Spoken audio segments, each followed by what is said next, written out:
I see Michelle loaded a video on this. I think I'll do my own as well. So let's see what what this video is about.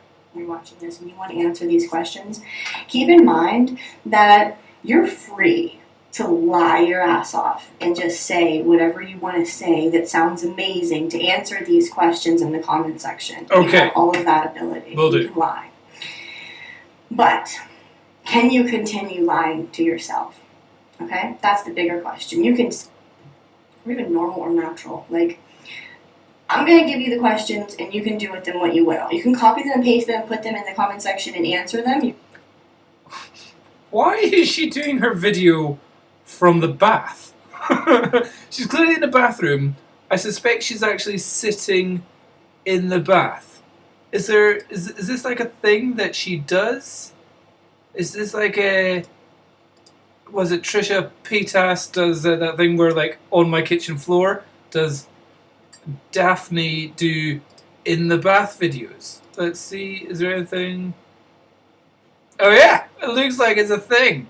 She does a few, yeah, over and over in her bath. Okay, interesting. Wonder what the reason that is. You can answer them to yourself. If you're non-vegan and you want to use okay, she talks quite a bit. I'll wait until she gets to the questions. How often do you dream about eating non-vegan food? Don't. Food's not in my dreams.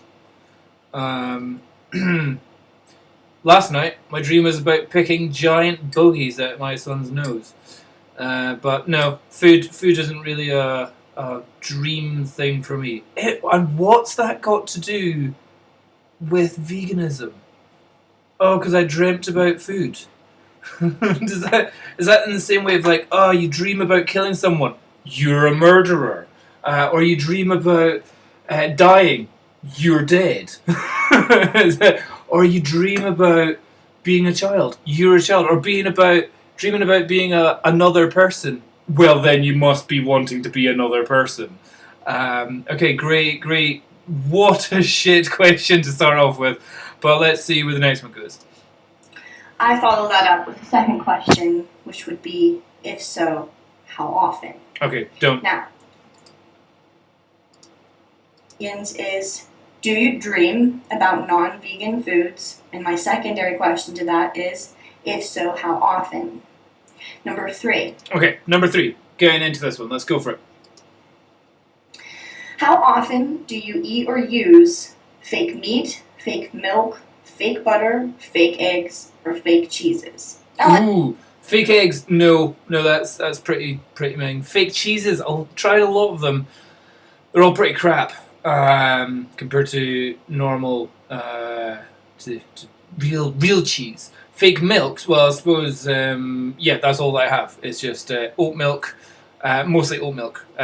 All the other ones, almond milk, soy milk, I'm just like, meh, not interesting. Oat milk is the bomb. And also then there's the chocolate version, like there's a dark chocolate almond milk, which is the bomb as well. But if you're trying to lose weight, if you're trying to lose weight and just have like a white coffee kind of thing, unsweetened almond milk is pretty crap, but it's the only kind of options that you've got. So yeah, fake meats, No, I've kind of really kind of given up on any of the... Like, I get like the veggie burgers, veggie fish fingers, veggie fingers, veggie balls, so that could be like fake meatballs, but it's like falafel balls. I suppose something like that tofu in a fajita wrap is a bit like fake chicken, if that's what you call it. I did go to a restaurant a while ago, which had jackfruit in a curry. It was like this Indian restaurant, and I said, do you have any vegan options? Like, yeah, we do a jackfruit curry. And I'm like, oh yeah, I've heard of this before. For some reason in my head, when you say jackfruit, I'm thinking something like pineapple. When it came, it was so realistic. I really had to kind of go, this is fruit? This is jackfruit? And it was, there was like chewy bits in it, which are a bit like meaty bits and all that kind of stuff. And it's been so long since I've had like actual meat, like a meat patty, like a burger, or a sausage, which isn't really meat, but like an actual steak or bits with bits in it. I was like, nah, I'm not digging this. I'd rather just fill it with beans instead. That'd be great. So yeah, why do vegans have to lie about this one? Like I said, you can be a total asshole and just say, I don't dream about any non-vegan foods. I'm perfect. Send my ass to vegan fucking heaven.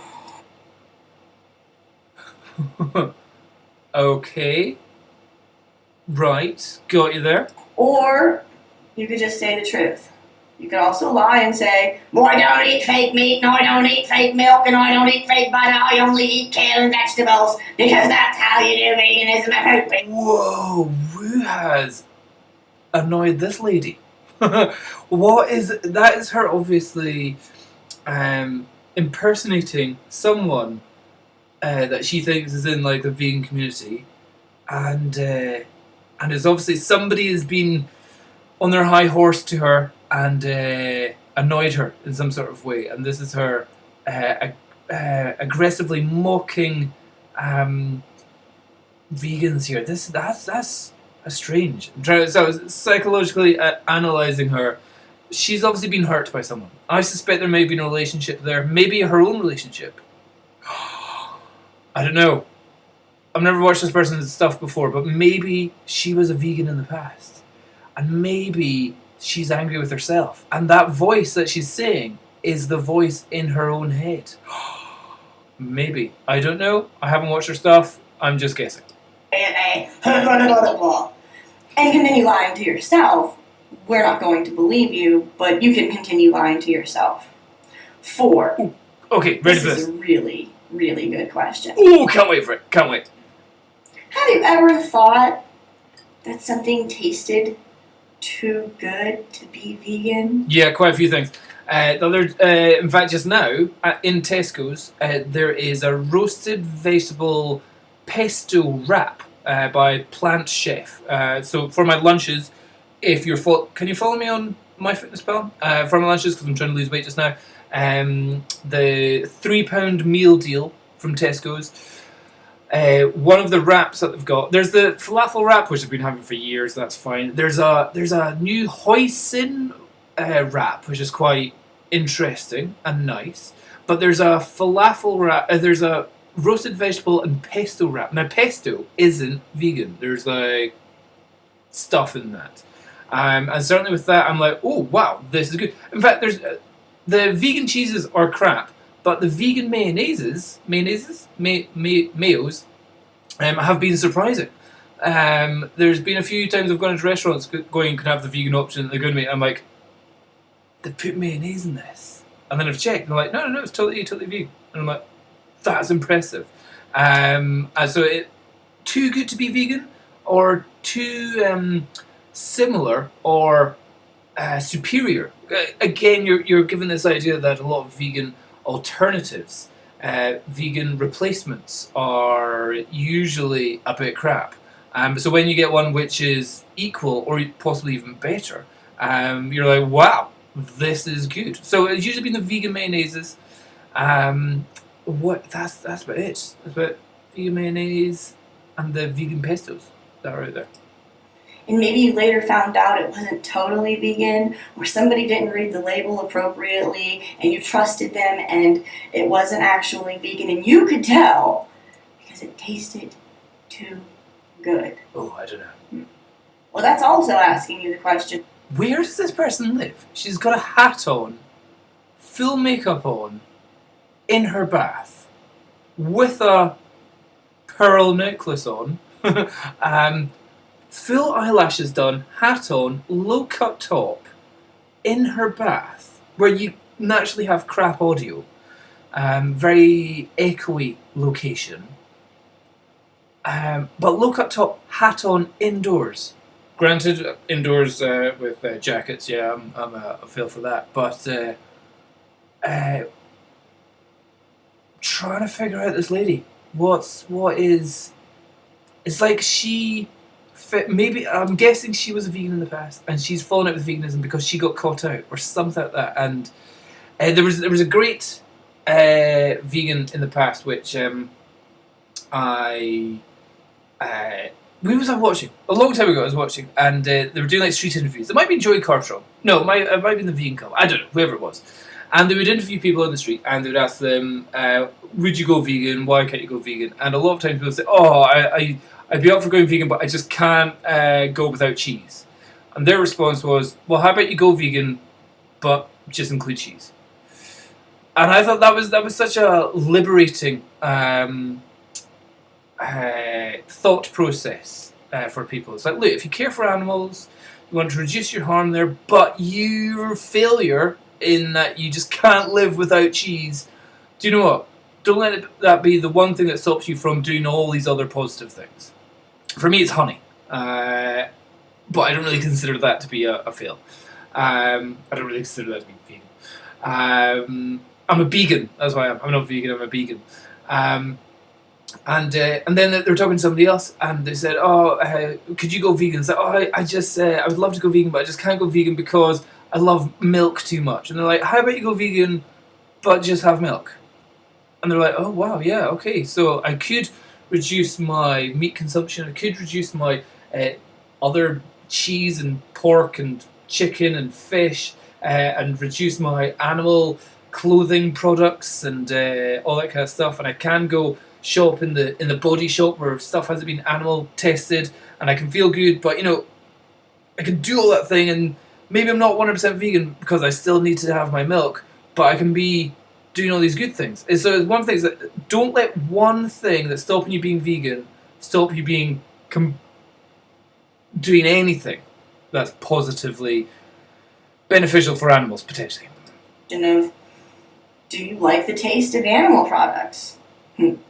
Duh, of course you do. But no, go ahead and leave a comment and say, you don't like the taste of animal products. You don't eat any fake animal products, and you sure as hell don't dream about eating anything but... Again, the only people that are, I suspect, that are saying they don't like animal products, or at least didn't like animal products, are probably people that have got an eating disorder, I would say. And I would say a huge majority of the people that are coming to veganism are coming from a non-vegan background, a non-vegan environment, a non-vegan family support group culture. And they're having to make very conscious decisions and actions and behavioural changes to try and align their moral beliefs, their moral beliefs with their moral actions. And unfortunately, in society where we have delicious foods that are usually always combined with combined with meat, it's very difficult to separate the two. Like, for example, I love coronation chicken sandwiches. The best. If I can just have it because the flavouring is fantastic, I just love it. But there was I don't know where, I think it was Marks and Spencer's did it for a while. They did one which was completely vegan. It looked the same, it had bits of something in it, possibly tofu coronation chicken, and it was all vegan options. It was brilliant! I loved it. And again, the meatball marinara Subway sandwich, you're like, is the marinara sauce that's delicious. They've now made one which is meat-free. So just because you're vegan doesn't mean you don't like the taste of meat. It doesn't mean you're falling out with all the food that you've grown up with throughout your life. What I would say is that the food that you've grown up with throughout your life is probably not always the healthiest. When I was a kid, I would literally eat packets and packets of tomato crisps with a side order of, was it turkey ham dinosaur slices? Don't think anyone would say that that's healthy.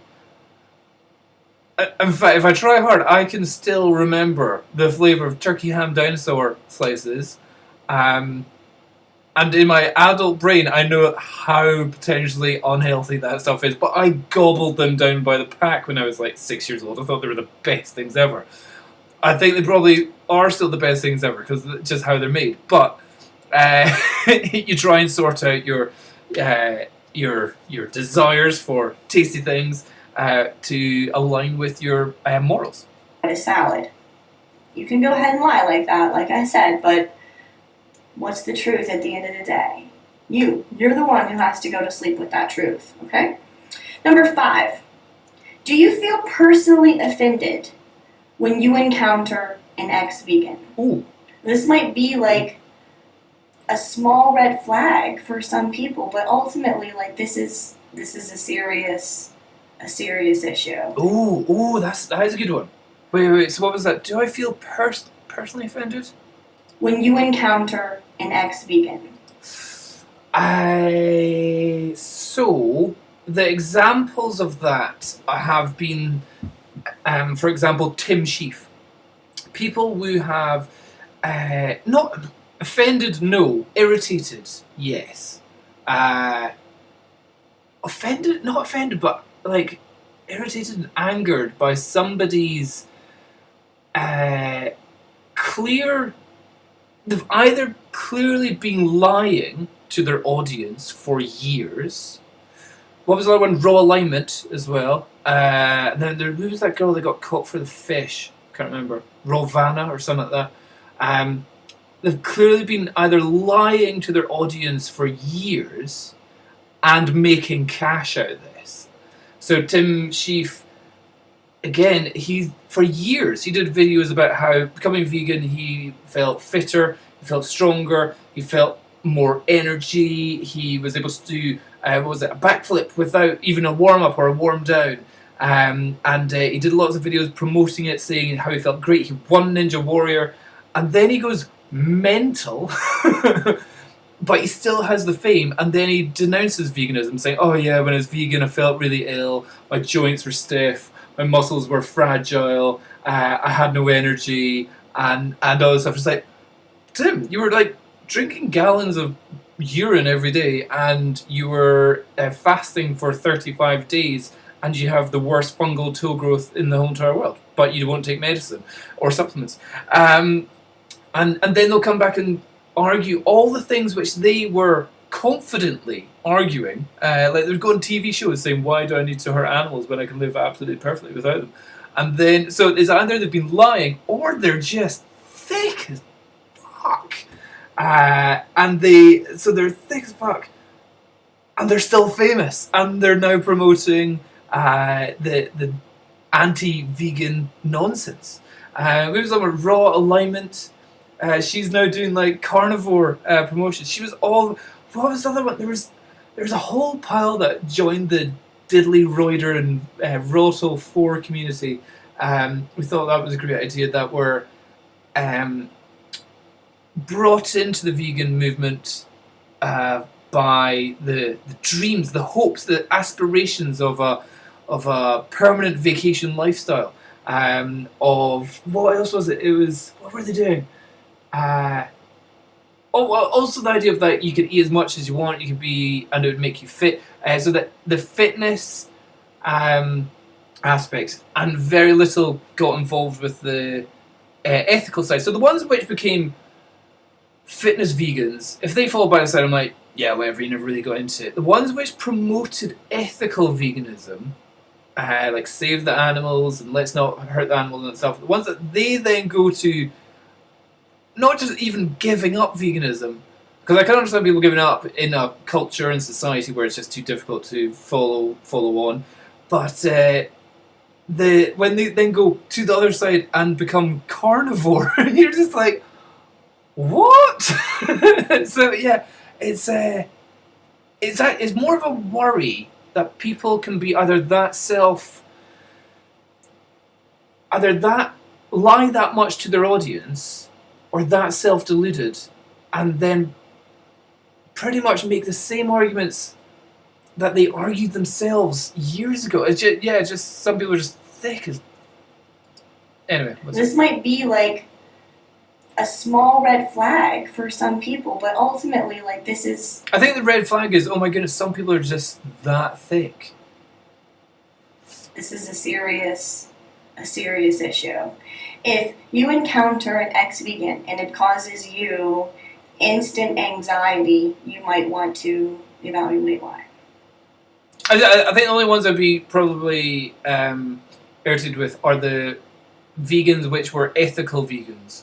As I say, like, you can try and promote veganism in terms of health, in terms of fitness, in terms of environmental, but the only real point of veganism is ethicals, or aligning morals with ethics and all that kind of stuff.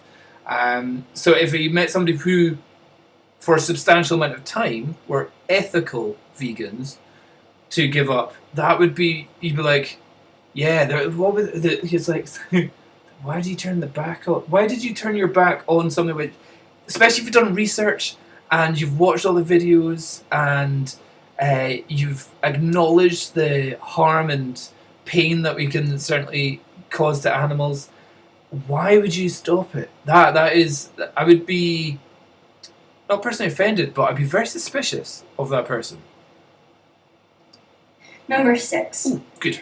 How do you feel when you see children or hear adults say that they don't like vegetables, that they don't eat vegetables, or that they don't like fruits and vegetables? When I hear adults say that they don't like vegetables and they don't like fruit, I think, oh my goodness, that adult is a man baby, or woman baby. I don't know if there's a same kind of thing. It's like have they just been mollycoddled to just have everything that they want, and they've never tried any fruits or vegetables that might have been healthy for them, that maybe like I would never have had beetroot by myself, but then I've had it some salad. Actually, that's a great way to add some fun colours to my meals.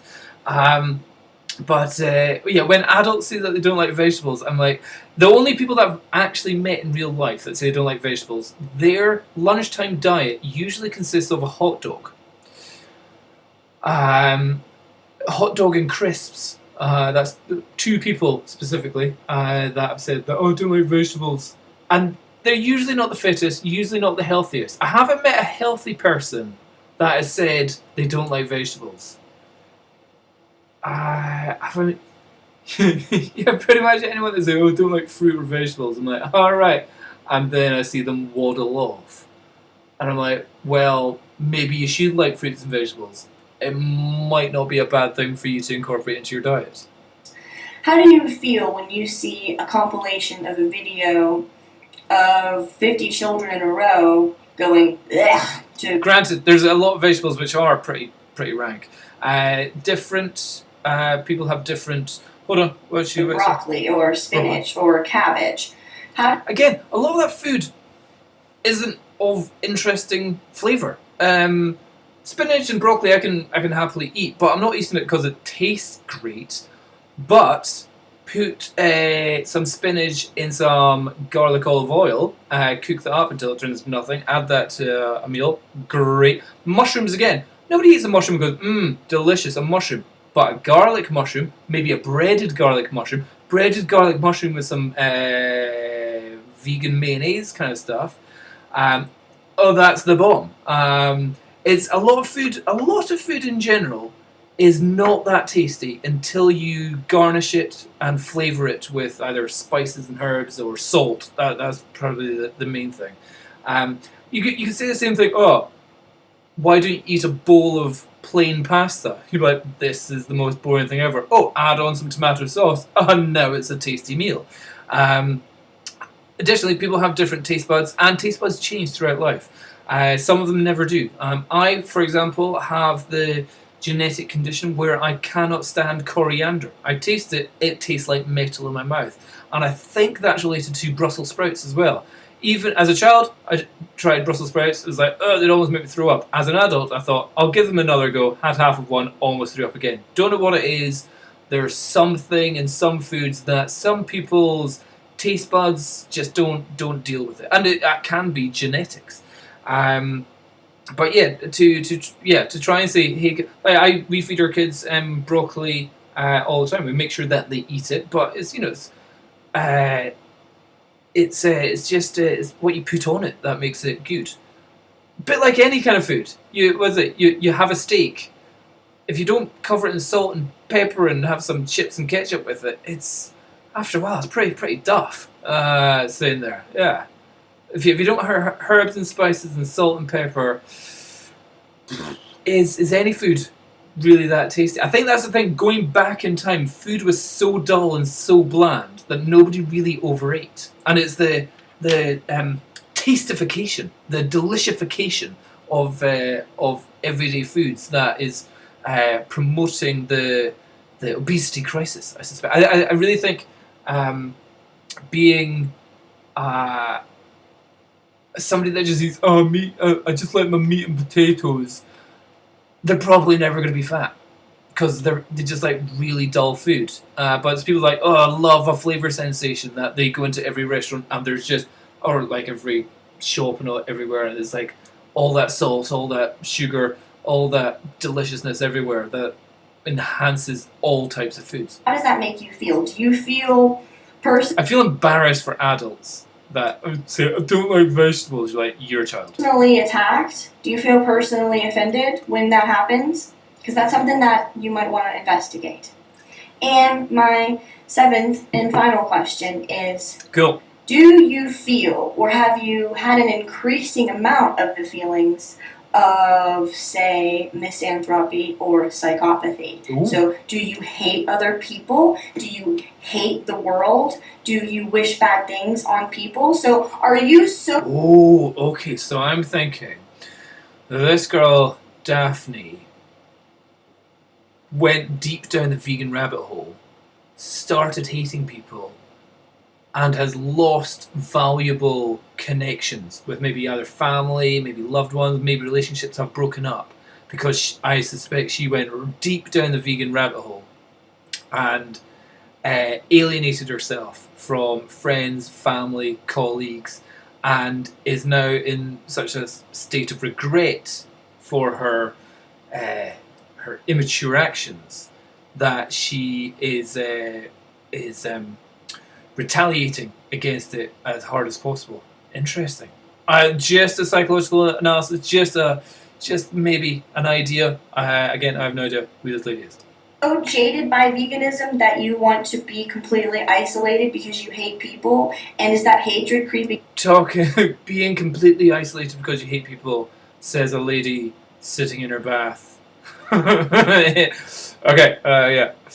Make your own mind up about that. Into being a psychopath and wishing them to die and wishing people to be raped and murdered because they use animal products. Is your veganism causing you to hate humanity and lose your faith in humanity as a whole? So certainly some aspects of the farming practice, certainly the slaughter practice, does make you fear for some levels of humanity. And also you've got to think that our level of humanity and humanity is really developed and is developing, and it's the ones which are still in the caveman style humanity, and that you kind of feel for. You kind of go, oh come on, get with it, we don't need to be killing all these animals for no reason, we've developed all these alternatives, you don't need to be still like, I need meat or else I'll lose my gains, all that kind of stuff. So there was something she said there. Oh, it doesn't make you be a psychopath. Here's an interesting tip for you. Everybody is on a spectrum, not an autistic spectrum, not a sexuality spectrum. Well, yeah, whatever you. But we're actually also all on a psychopathy spectrum as well. You've got your pure empaths, pure empathetic, loving, caring people, and then you've got your pure psychopaths, and you've got sociopaths kind of just over here as well. The interesting thing is, the world needs a bit of psychopath in all of us. And here's one of the crazy things is that some of the best doctors are psychopaths. Because you got to think about it. If you get motivation in saving somebody's life, but you have to see the horror of like digging through their body and their guts and pulling out their organs, or people that certainly have to do amputations. Oh! If you can't have the level of psychopathy where you can kind of completely disengage the horror of amputating somebody's leg from your day-to-day life, then you can't function as a doctor very well. A lot of people go into medicine with very positive, empathetic ideas, but if you're too loving, too caring, a lot of you fall out, or a lot of trainee doctors fall out of medical school, because suddenly when it comes to the real life of having to put somebody's intestine back inside them, or poke out their eyeball because they've gone blind or something like that, suddenly the horror of that becomes too engrossing in their life, and they can't actually deal with it. It's the same with people with veterinary surgery as well. Kind of stuff. There's a fantastic. This is going on a rant here. There's a fantastic interview on Radio Scotland where there is a brain surgeon in the UK. This world-renowned, fantastic brain surgeon.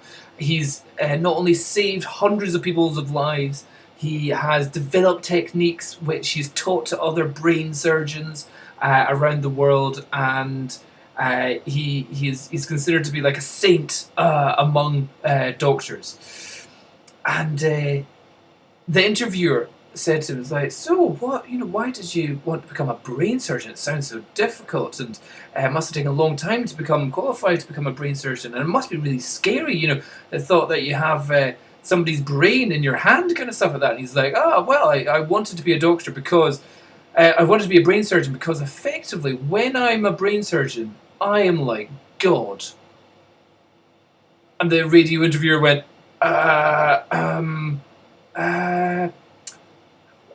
what do you mean by that? It's like, well, so he was like, I'm on the God complex here. It's like, yeah, because effectively when they're on my operating table, if I move my knife one way, I can save their life. If I move the other way, I can kill them instantly. And it was like interviewing on Radio Scotland going,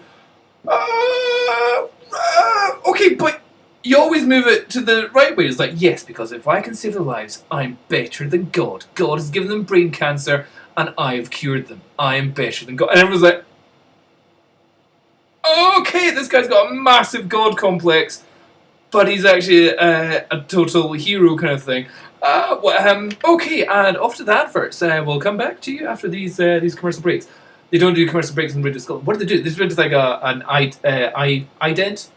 Talk about other things in Radio Scotland, but that was shocking. And so they're like, I think a couple of weeks later they did an article about how some levels of psychopathy are same with business people. Lots of businessmen, you have to be a psychopath as well. Hold on, I've gone on around. What was she saying? So she was saying, becoming vegan, have you become a psychopath? No, we've all got psychopathic tendencies in our spectrum of our day-to-day life.